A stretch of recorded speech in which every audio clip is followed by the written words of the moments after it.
One of the things that I'm not really a fan of on the internet.com is the way that online internet political figures, and I'm sure this happens in other internet spaces as well, tend to have their actions simplified and or fictionalized, and we discuss them in terms of redemption arcs, going down a dark path, and all this other nonsense. And a perfect example of this is the person that we're going to be talking about and largely praising, which is Ana Kasparian, because recently she's made some changes in her political beliefs. She's made those changes publicly. It was actually a long process for her to figure out that she was getting a lot of bad information from the left-wing media, and this is often reported as the Ana Kasparian redemption arc, when in reality, in actuality, this is just a normal person having their opinion changed in some categories, but overall not being a completely new human person, not going from villain to hero. This is not a Vegeta situation or anything like that. I mean, if I'm being perfectly honest, if not for this Meatball video that Ana Kasparian put out, which I will be praising,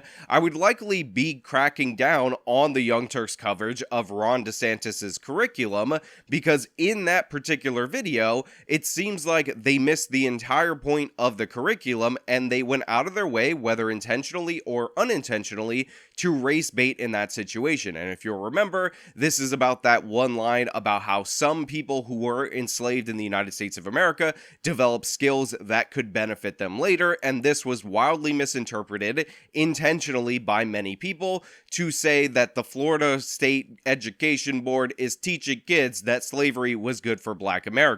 But if you look at the curriculum, what you'll see is that they were talking about people who endured the hardships of slavery, developed skills, and used those skills after they were freed. It actually lists specific people that were blacksmiths or learned other kinds of trades or other kinds of professions that went on to be successes in the United States of America. So quite literally, they took something that was meant to inspire, meant to give hope, meant to tell people that even in the direst, harshest circumstances, they can prevail, and use that to race bait and attack Ron DeSantis. And I know Kamala Harris is the one who started this, but in reality, this is a total misnomer, and it completely flies in the face of what they're actually teaching in Florida, and it was perpetuated by the Young Turks. So that right there, don't like it. And I was going to do a video response to it, but then this came up, I saw it live, so I want to talk about this, but understand the caveat that I'm giving you in the beginning of this video,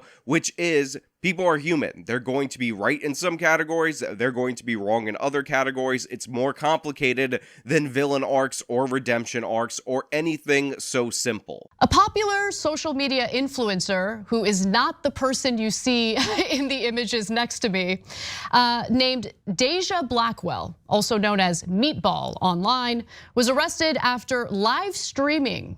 So first things first, and I do appreciate Ana Kasparian for calling out that they're putting up the most random images on the screen as they're talking about this story. I initially, when I saw the first image, thought that they were doing that thing that they've often done where they cut to B-roll or stock footage, or in this case stock photos, of white people as they are telling a story about Black people so that your brain doesn't make the connection. However, it looks like what is being emphasized in this stock footage, these stock images, is the microphone on the camera, but again, just a weird job by the people producing the Young Turks show right here at this moment, when you could obviously cut to pictures or even the mugshot of the person we're talking about, the woman known as Meatball. A crowd of people looting stores in Philadelphia's city center last week. Now, her lawyer is accusing people who are criticizing her of being racist. So before we get to the lawyer's claims, let's get to what happened with the looting, how this woman was arrested and why she was arrested, and then you can judge for yourselves. So I just want to say, because I have this standard and it remains consistent throughout the entire history of this channel, of giving defense attorneys the benefit of the doubt. Defense attorneys are supposed to advocate for their client. They're not always supposed to tell you the most factual or most legitimate take. They're supposed to do what they can in order to support that client. And in an instance where your client is on video looting and rioting and receiving stolen property and instigating rioting and also threatening people, like the video clip of Popeye's Chicken, there's really not a lot you can do other than try to concoct something like this. That being said, I think it is incredibly divisive, and overall, even given that caveat, I do want to point out that this happens to be something that is incredibly destructive for the country, that immediately, in order to escape responsibility, people think it's a good go-to move in order to play the race card. Now, what happened? So groups of looters hit multiple locations in Philadelphia, including an Apple store, 18 state liquor stores, pharmacies, Lululemon, and more. Authorities ended up arresting 52 individuals, and they even recovered an illegal gun. Now, as we talked about on this channel before, this looting was chaotic. They hit a bunch of different luxury stores and a bunch of state liquor stores. Now we have the video of Meatball herself at one of the liquor stores receiving stolen property where they ripped the gate. That will be played for you in a little bit, but it was an absolutely destructive and chaotic night, and it was instigated in large part by Meatball live streaming this to over 10,000 concurrent viewers at the time that this was all going on. So she was having a good time, she was embracing it, she was loving every aspect of it, and she was cheering it on and demanding that people give her stuff that they were stealing from these businesses. Now here's an example, just so you see with your own eyes, what the scenes looked like as the looting took place.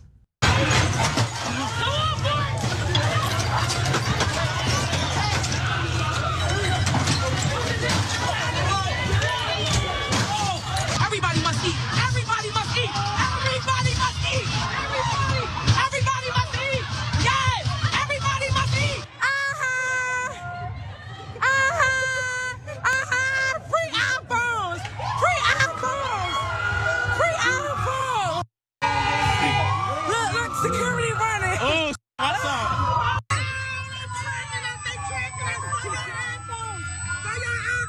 Now look, we showed that video a bunch of different times on this channel. As you can hear, it is Meatball who is cheering on the looting and rioting. She's saying everybody must eat in front of the liquor store. She's screaming free iPhones, laughing at the security guard at the Apple store who ended up running away from the mob of people. And they didn't really show this part in the Young Turks version of clips that they put out, but I've shown it a bunch of times on this channel. After the alarms went off on the iPhones, rather than just abandoning the property on the street, they decided to destroy the property because better it be destroyed than actually be returned to its rightful owner. An absolutely disastrous, destructive, and utterly pointless act. Crazy. Oh my God, this is crazy. Ain't nothing. Oh my God, all these iPhones. And they still going on. Oh my God. Put that shit. Oh my God. And yet people are excusing this behavior because, you know, it's just criminality. These people are starving. Whatever reason that they can come up with in order to pretend this away, they are utilizing, and Ana Kasparian not having any of it. Now, the woman you hear yelling free iPhones and kind of laughing off what's happening is Deja Blackwell. At one point, she's heard saying, "Tell the police they either lock me up tonight or it's going to get lit. It's going to be a movie." Well, Meatball, you said it. You got arrested. And now she and her lawyer are crying about it. You know, I've seen that snark from Ana Kasparian in a great number of cases, and I've often criticized it in the past, but it is incredibly well utilized right here. And yeah, Meatball asked to be arrested or said they better arrest me, and then she was surprised and shocked and started crying when the police actually did arrest her. One of my favorite parts from her live stream is when they knocked on her window and she said, "I don't have anything to do with anything," even though we saw almost 10,000 people were still watching her live stream on Instagram at that point in time. Unsurprisingly, the influencer with close to 650,000 followers across Instagram and TikTok got some blowback. Luckily, her followers were really not appreciative of her involvement in this. And now Blackwell's lawyer is accusing those criticizing her of racism. Because had that person been white or Latino or Muslim, I mean, the commentary would be different, right? Except it wouldn't. I don't think it would be. The idea that she is now facing criticism and prosecution simply because she happens to be a black woman is ridiculous, and yet another example of providing cover for illegal behavior, bad behavior, by using and weaponizing race.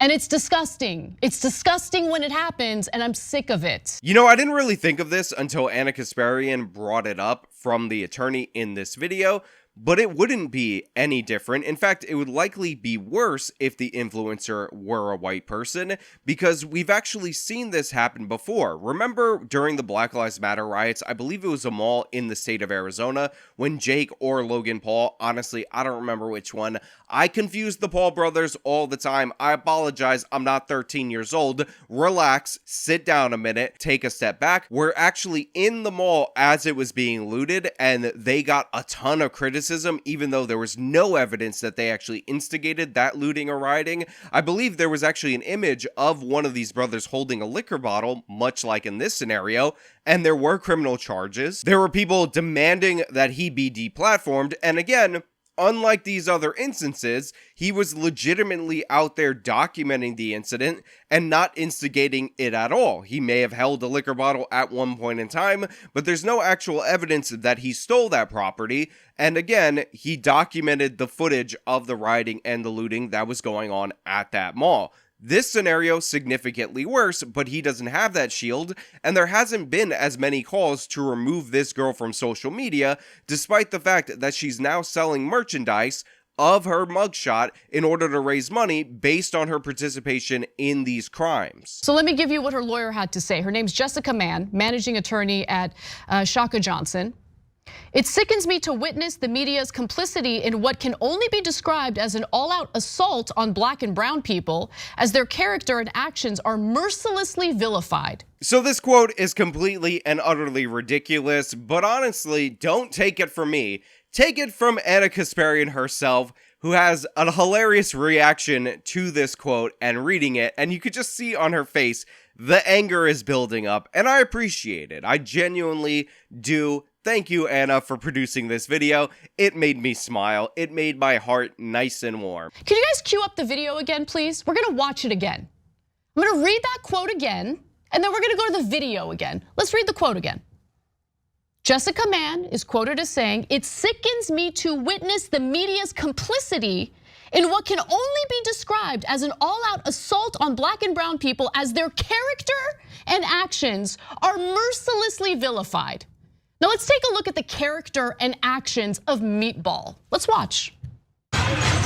Look, I'm not gonna lie. Reading the attorney's quote and juxtaposing that to the actual footage of her looting and rioting, especially when that quote says, oh, the media is trying to denigrate the character and assault black and brown people based on racism or whatever, when it's all about the actions. And by the way, she didn't even show one of the most damning pieces of footage, which is again, Meatball going into the Popeyes restaurant and demanding that they give them food. And think about it, this is her demanding property. It's probably her most direct, aggressive action in participating in this. Look, the girl laughing back there. She think it's a joke. Look, she laughing. Y'all, throw that chicken up here on my mom. Throw that fucking chicken up here. We want the chicken. What's up, gang? In the bag. We want the chicken. And that's not even shown in this Young Turks video. Now, mind you, the media didn't post that video all over the internet. Meatball posted that video all over the internet. So was Meatball vilifying herself? I would say so. By the way, the lawyer Mann also argued that the media should have focused on how Blackwell was doing nothing more than capturing the raw reality of public outrage when she streamed the events on September 26th. So again, even though this is objectively not true, I like this a lot more from the attorney than the Meatball is the victim of evil white racism angle, because at least you're trying to put a defense. Oh, Meatball may have been excited, but she was just documenting this, which is protected First Amendment activity. Now, what she's referring to is, the context is a case involving a police shooting. The police officer killed a 27-year-old man by the name of Eddie Irizarry during a traffic stop last month. Blackwell did refer to Eddie at least twice during her live stream, so I want to give you the full context of that. I also want to tell you I don't care, okay? You don't respond to injustice by looting 18 liquor stores and an Apple store, okay? And by the way, there were peaceful protests in regard to that situation. And those peaceful protests were not in any way tied to the looters who decided to, exploit the situation in order to engage in the criminality that you just watched. Look, I want to make this clear. Were there peaceful protesters that were out there in Philadelphia that did not participate in any of the looting or any of the rioting? Yes, for sure, 100%. But the looting and rioting started right after the peaceful protests. It was clearly and obviously the cover that these people used, the distraction, in order to perpetrate what they did. So this idea that we have to go out of our way to completely separate the protesters with these looters and rioters, when we actually saw Meatball 2 different times referencing Eddie Irizarry, the person who was shot by the police and all of that, is a little bit ridiculous and absurd. I don't feel like that needs to be said. Obviously, there are people who were legitimately protesting that had nothing to do with anything, but yes, it was connected. That was the pretext for this. That is obvious. The reason why I'm so angry about this at this point is because honestly, our side of the political aisle loves to provide cover for it, and I find it gross, and I'm done doing it. I'm done trying to be understanding toward that perspective. I'm not understanding anymore. It is destroying communities. It is mostly victimizing majority Black and brown communities. Stores are shutting down, people are losing their jobs, and then you have these wannabe revolutionaries streaming day in and day out, providing cover for this garbage. I'm not into it. It's stupid, and I'm glad she got arrested. Great. Again, how many times in the history of this channel have I criticized Ana Kasparian for having rage and anger and it being directed in the completely wrong direction? Well, those criticisms have fallen by the wayside. She is directing them at the appropriate location, at the appropriate people, and to be clear, Ana is not wrong about people on the left wing doing this. Another video that I could have done related to this had to do with the Hill Rising, using the very traditional deflection that we always hear, which is, what about wage theft? You know, the one that Sam Cedar pretended that the left wing doesn't use when I was talking to him. Look, I have no interest in saying it's okay to steal. It obviously isn't. But I do think there's a question to be asked about why there's an emphasis on certain kind of stories and not others. For example, the most common type of threat in America, and Google it, this is undisputed. The most common type of threat in terms of numbers of dollars stolen is wage theft. It is wage theft. Now, to make matters worse, in that Hill Rising segment, which again is not named in particular by Ana Kasparian, Brianna Joy Gray actually says, well, isn't it a bad thing that the downtowns in these cities are just banks and CVS's and big box stores, as if the existence of those stores somehow excuses the looting? It is a hellscape that's created in part because the only people who can afford property in these locations, you've seen it, every downtown is now just a collection of CVS's and banks. As if there aren't small businesses that happen to get looted all the time. Now, in the state of Pennsylvania, I believe all their liquor stores are state-run. That's why Ana said 18 state-owned liquor stores, because that's how it's structured over there. But liquor stores across the country are not all state-run. A bunch of them have been getting looted, and yes, those are mostly small businesses. Small delis have been looted, bodegas, if you're somebody who calls them that, in New York City and across the country have been looted. We've seen this time and time again in big business and in small businesses, and it drives out these businesses and, like Ana said, hurts people's jobs and puts people in danger. What if the security guard, in fear of potentially losing his job, tried to stop one of these looters and ended up getting jumped and attacked by all of them? Would that have been an acceptable outcome because the people are upset because of wage theft and or because there's only some big box stores in the area, there's not enough small businesses? No, that's patently absurd and ridiculous, and I appreciate Ana Kasparian for calling it out. Now look, I'm gonna skip over Cenk's entire section of this conversation. He largely agrees with Ana Kasparian, but he does this thing that I've noticed that happens whenever Anna's talking directly about a specific issue,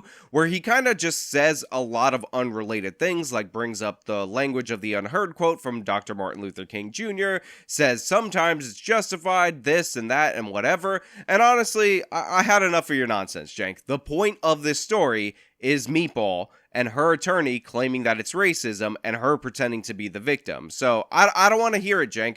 I'm not into it. Stop it. Cut it out. You do this all the time. You try to broaden it whenever the criticism can be directed towards the left wing. But when the topic of criticism happens to be somebody on the right, or it happens to be a Democrat that Cenk believes to be more right, somebody he would call a corporate Democrat, Cenk zeroes in on that person, and he doesn't have to give 18 million other caveats on why it's okay for him to talk about this, because he's talked about those things all the time before. Again, it's just not very productive in terms of a conversation. I understand you might have to do this for a left-wing audience, because one of the big attacks that's been levied against Ana Kasparian is that even if she's covering things that are true, she shouldn't focus on those things. She shouldn't talk about it because it hurts the left. In fact, this is what they attacked Jesse Singal on for covering the transes issues, even though he's not particularly anti-transes. And yeah, it's just a weakness that I see in Cenk that he does not typically show when he's going head-to-head against somebody that he strongly opposes. And I don't think it's necessary. I look at the reaction from the Young Turks audience, I look at the reaction from the general population, and it seems like everybody's on board with this because obviously this girl was filming herself committing crimes. Philadelphia's interim police commissioner, John Stanford, accused Blackwell of leading a caravan of looters from store to store, as well as committing burglaries herself and encouraging others to commit burglaries. Now, Anna quotes the police chief, and by the way, you could see it on the video. I froze some still images, who says that yes, Blackwell did commit burglaries herself. She was not only cheering on the rioting, but participating in it. And she talks about how she spent a night in jail.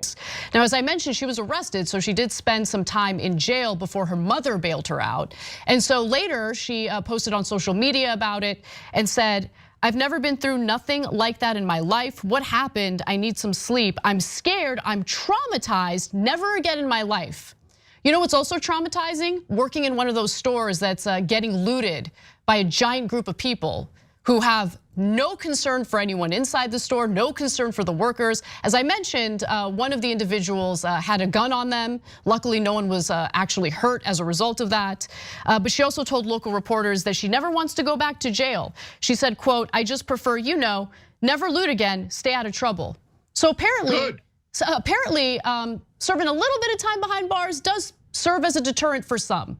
Now, while overall I do like this segment from the Young Turks, I just have to say, the idea that Meatball learned anything is just patently absurd and completely untrue. If you look at her social media posts, she said she was quitting social media due to all the stress. By the way, she asked for cash in order to pay for her legal fees. In her video, she talked about how she personally was traumatized by the whole situation, so she was already playing the victim, and she disassociated herself from her own actions. I just want to say thanks to everybody that, carry for me. Ain't nothing, never been nothing. I never been through nothing like that ever in my life. I don't even know what happened. Like, I need some sleep.